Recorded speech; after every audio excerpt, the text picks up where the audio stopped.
Good morning, good afternoon, good evening, depending on your time and depending when you're going to be seeing this video. It's your brother, your boy, courserepscorner. Like I always tell you guys, it's my corner, it's your corner, and it's our corner. I don't wanna fall in love, I just wanna have some fun, yeah. I don't wanna fall in love. Motion. It's on. Thank you, Mr. Speaker. My name is Victor Abang. I represent the people of Ikom and Boki in Cross River State. I move this motion together with all the 7 or 8 honorable members from Cross River State as co-sponsors.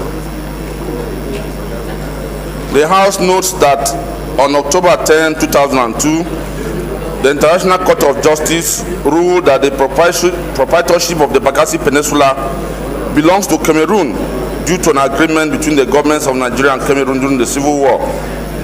Also notes that in July 2012, the Supreme Court ruled that the Cross River State had no right to ownership of over 76 oil wells due to the loss of its littoral status when portions of the peninsula were ceded to Cameroon by the federal government of Nigeria. The Apex Court stated that the Cross River State no longer had maritime territory and consequently could not claim offshore oil wells.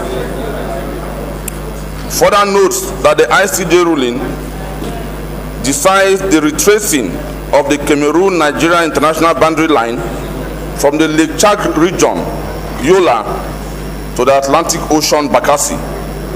Subsequently, the United Nations set up 2 committees to implement the judgment, which led to the establishment of the Cameroonian-Nigerian Mixed Commission, made up of representatives from Nigeria and Cameroon and officials of the United Nations. Aware that the Nigerian delegation was led by the Attorney General of the Federation, while Cameroon was represented by the Deputy Prime Minister. Also aware that the field work, which involved the location of the boundary points and placement of boundary pillars by the judgment, was undertaken by a joint technical committee, a sub-body of the Cameroon-Nigerian Mixed Commission with both countries.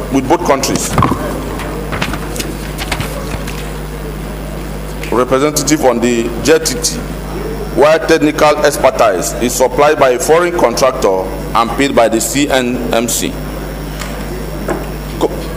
Cognizant that the field exercise or demarcation conducted by the JTT must be an adopted demarcation in any sector considered and valid conclusive by the CNMC.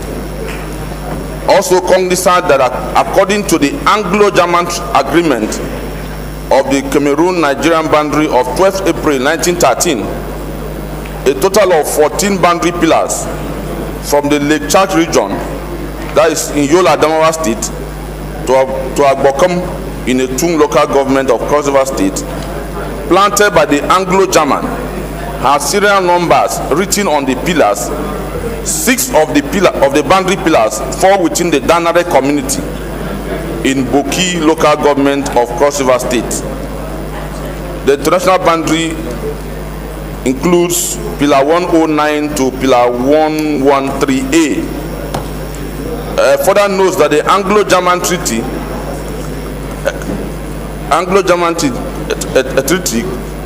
clearly states that the contextual pillar 113A is 9.6 kilometers from pillar 113 into the forest, leading to pillar 114 that fall in Agbokom in a Tun local government. I am worried that the JTT has not located pillar 113A and not tracing pillar 113A. They are planning to adopt a straight line method which will lead to losing Danare and Biada communities and about 7,000 to 10,000 hectares of land in Boki local government of Cross River State to the Republic of Cameroon.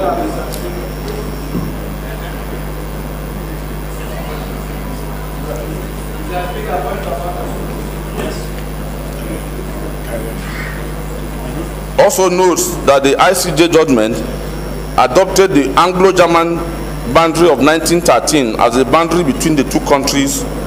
The job of the CMCC through the JTT, therefore, was to locate this boundary and reinforce it to certainty.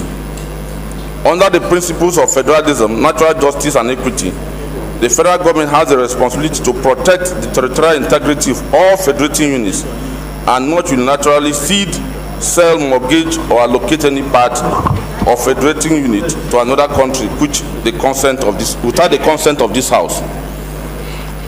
We are worried that the lack of consent efforts by the JTT to trace a critical point that will determine the correct boundary line has generated controversy. It is a worrisome situation that even when the team understands they are lacking in their assignment because a critical pillar is yet to be retraced, instead of the team going back and doing the needful, they decided to propose a straight line projection to close the gap between pillar 113 and 114. Also worried that if urgent actions are not taken by the federal government, the entire country will lose the good people of Danare, Biadra in Boki local government, and some parts of Obanliku, LG of Cross River State, to the Republic of Cameroon. Then concerned that the Cross River State may lose the good people of Danare and Biadra communities in Boki LGA and their ancestral heritage of land that they have protected all their lives to the Republic of Cameroon against their wishes and desires.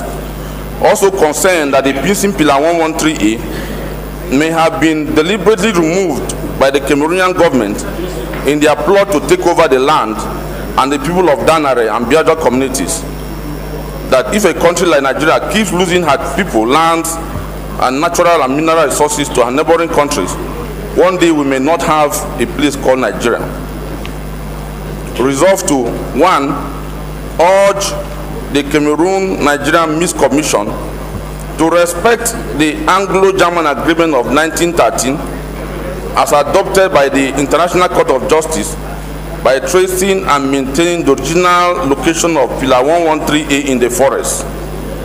Invite the Director General of the National Boundary Commission and Surveyor General of the Federation to answer why Pillar 113A has not been found.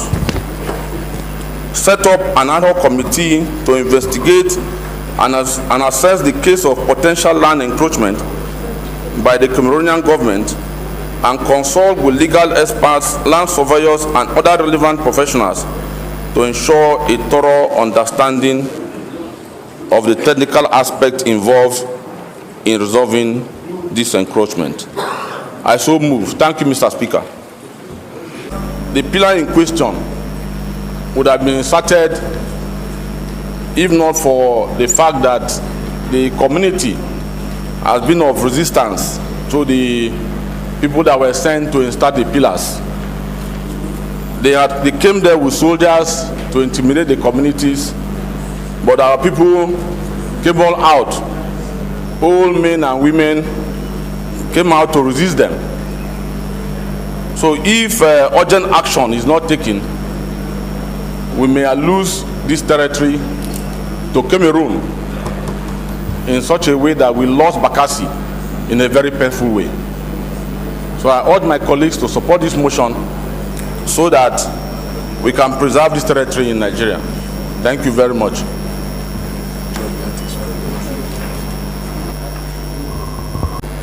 Mr. Speaker, issue of territorial integrity are very sensitive and important issues, particularly to elected representative of the people. Of course, Mr. Speaker, it is expected of us to speak and defend the territorial integrity of this country. This motion is apt, and this motion is one among the best motions that Parliament should exhibit and display in an effort to defend the integrity of their own people, particularly when it comes to territory.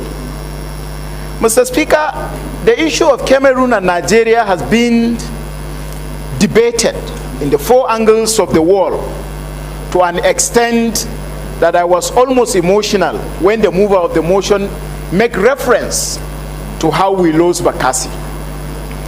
We should not allow this kind of things to happen to our people as representative of the people. Nigerians are law-abiding citizens. We respected the judgment that took away part of Nigeria and donated to Cameroon. Mr. Speaker, it is high time, particularly as the motion is making reference to Pillar 113, which is missing. We must speak for the people of this country to ensure that the right thing, as pronounced by the court at the international level, which the Nigerian government respected and comply with the judgment, should be done. We should not allow any further act of injustice to be meted on the people of this country in the name of smartness, intimidation. We are here to represent Nigerian people, and we should not allow any sovereign nation to encroach on Nigerian territorial integrity. I wish to submit finally, Mr. Speaker, and commend the mover of this motion and commend members representing the state for coming to the aid of the Nigerian people, and urge distinguished honorable members of the House of Representatives to speak in one voice to approve all the prayers put together by the mover of this motion, so that our people will know that they have representatives that can stand and speak for them at any point in time. Thank you, Mr. Speaker, for giving me the opportunity to speak. Sagbama Kremo Federal Constituency is Don Kemi. I'm from Bayelsa State. Mr. Speaker, thank you for giving me this opportunity. Again, Mr. Speaker, this is a critical matter dealing with boundary, both internationally and locally. And I commend the movers, our colleagues from Cross River, that has drawn the attention of Parliament to Pillar 113A. Mr. Speaker, honorable colleagues, what I'm trying to impugn is that this matter, some time ago during the Obasanjo administration, went through the International Court, also had gone through the Supreme Court. And so, it is a matter that we need to deal with caution so that we get it right. Pillar 113A has again been impounded or seized or confiscated Nigeria's land by Cameroon, forcefully, as the motion says. Mr. Speaker, it is important that we make it an investigation rather than debating it. We make it an investigation rather than debating it, so that we can get the right facts and ensure that we are on the right side of history while dealing with this matter. And therefore, I want to urge Mr. Speaker and my colleagues to welcome this motion in its entirety, but let's limit ourselves to ensuring that investigation is carried out by the ad hoc committee, where necessary, even the Surveyor General and the Boundary Commission is also invited to give us an insight into this issue of Pillar 113A. And in the issue of prayers, I think that foreign affairs need to be part of the prayers. The honorable member, you know, your debate Thank you, Mr. Speaker, is going into the amendment. Let's have all the debates and then possibly give opportunity for amendment. If the agreement that was adopted by the ICJ entails tracing this pillar number from 113 down to 114, it should be complied with. The question is that pillar 113A is missing. And you know how important it is that the instrument of measurement of a territorial space, which one of them happens to be the pillar, if it is missing or shifted, it means there is an intention to deny justice to those who are supposed to be rightful owners of the territory. So we'll take at least 2 more debates on this before putting the question. and as well receiving amendments to this. I would like another gentleman from that area. Mr. Speaker, this issue that has been brought up here today by my colleague from Boki is very timely and is an emotional one for me. Mr. Speaker, you can all remember some time ago, Bakassi was ceded to Cameroon. And some of us knew that an injustice to one is an injustice to all. That same ruling today is about to take some part of our state and our country, Boki, up to the ranch, the Obodukati ranch in Obanliku, will be consumed by this same law. Mr. Speaker, I want to give you a little history because as a historian, a man make it brief. You know, it's an investigative motion. Yes, I'll make it. We're not even supposed to debate so much on it, but I just wanted people to owe your view, one or two persons, and then we move ahead. So don't give us so much history. A little background is fine. Okay. The motion is well detailed if you read it. Thank you, Mr. Speaker. Mr. Speaker, the motion is well detailed, as you already said, but there are other things behind it that some of us from Bakassi are not comfortable with. Today in Cross River State, Bakassi is placed on a security check. There's a curfew from 6 till 7 a.m. in the morning because of the negligence of the state of Nigeria on Bakassi. We are still suffering it. And we are about to encounter that in Boki and up to Budukati Ranch. Mr. Speaker, I will summarize in a very short while, but I need to explain something to this House. That what is happening to us as a state is an injustice. We are now the sick man of Nigeria. No part of this country has been ceded to anybody before, but only Cross River State. And as such, the people of Bakassi and Cross River State is not happy. It has also come to Boki today. The reason why this is happening, you cannot find that pillar, is very simple, Mr. Speaker.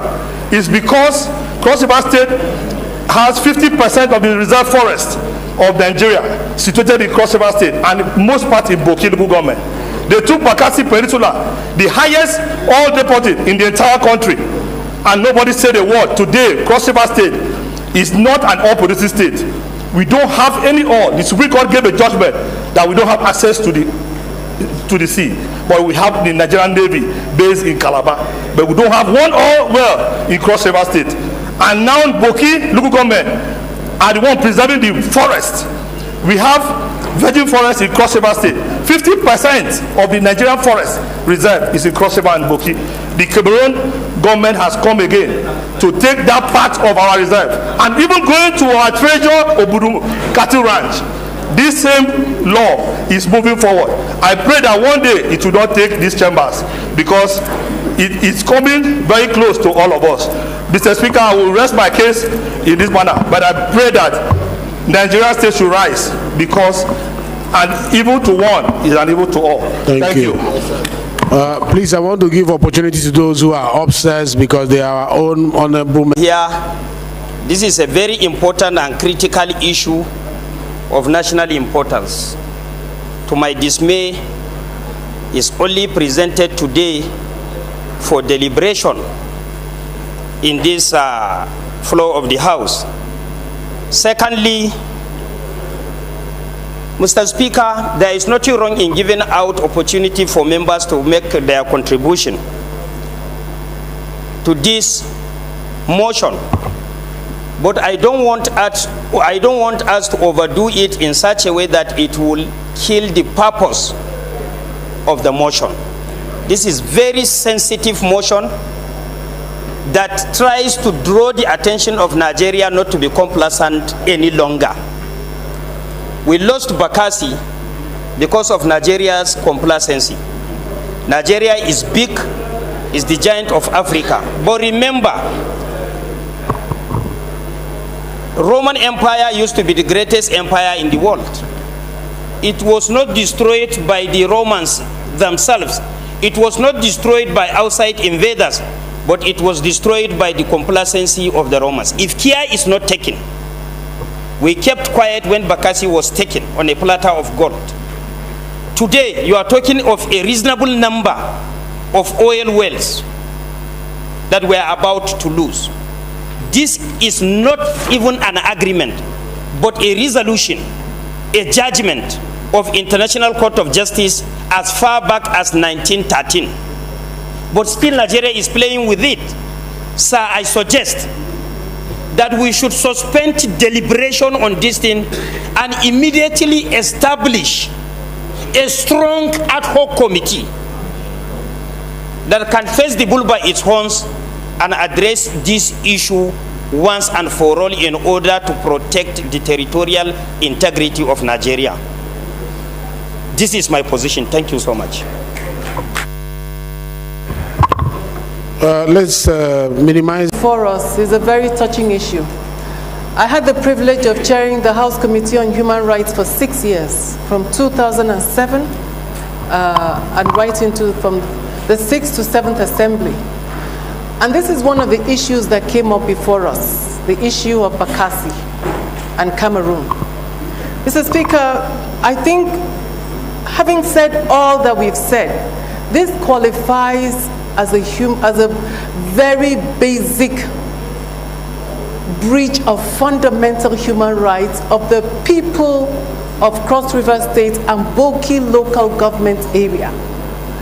This constitutes a human rights emergency, if I may say so, because treaties can be reviewed. These people have lived here for many, many years and centuries. And you cannot force a treaty that was signed in 1913 by great-great-grandfathers whom we do not know, and we don't know what circumstances led to the signing of such an unreasonable treaty.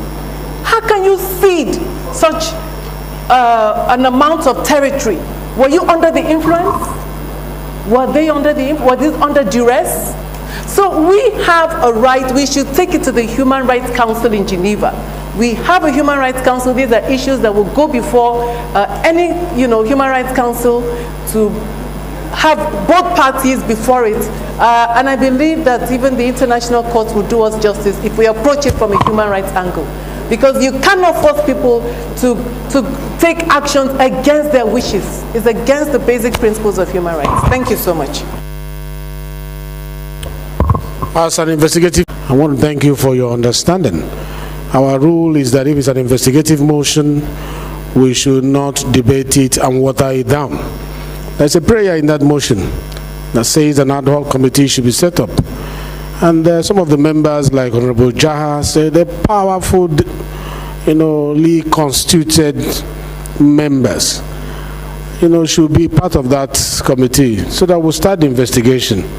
And the product of the investigation will help us know more about what transpired, as well as chart the way forward on what we need to do, both as Parliament and as well as a nation. So based on that, I don't think there is any amendment to this motion, and I'm going to put the question. Those who are in support of this motion say aye. Aye. Those who are against say nay. The ayes have it. This motion is referred to the investigative committee that will be ad hoc when constituted. We will start now to shortlist names from the affected areas, those with legal background, those who have the competence and the capacity to play a major role in getting this done, those who have foreign affairs knowledge, diplomatic intelligence that will help us get the exact information and propose the right way to move on this issue.